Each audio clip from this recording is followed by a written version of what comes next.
Dès le mois de février, cette habitante de Château-du-Loir installe des pièges à frelons. Voilà le piège le plus facile à réaliser. Une bouteille coupée en deux. On enfile la partie entonnoir dans la bouteille. On arrange un couvercle pour que la pluie ne tombe pas dedans.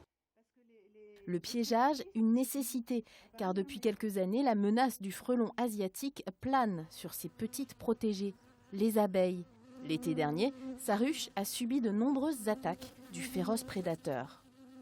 Au 15 février, les femelles fondatrices qui vont sortir des cachettes où elles ont passé l'hiver vont avoir très faim et avoir besoin de beaucoup se nourrir pour pouvoir pondre.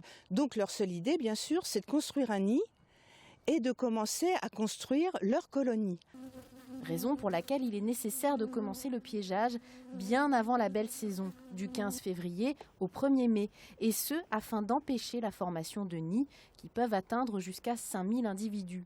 Consciente du danger, Sylviane entre en contact avec la mairie de Château-du-Loir pour sensibiliser la population.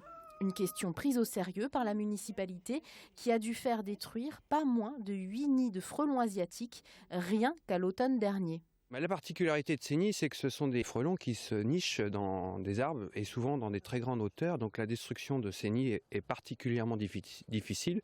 Je suis bien au fait puisque je suis aussi sapeur-pompier volontaire, ici même à Château-du-Loir. Et donc quelquefois, il nous arrive d'aller détruire des nids de frelons asiatiques à condition qu'ils soient à proximité immédiate d'une habitation et qu'ils représentent un danger pour la population.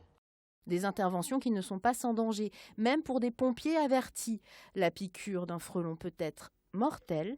Pour appâter l'animal et protéger ses abeilles, Sylviane a la recette idéale. Pour de 200 ml à peu près de bière brune, on met 25 ml d'un sirop et puis un peu de vin blanc. Parce que ce piège-là, ce tapas-là ne va pas attirer les abeilles.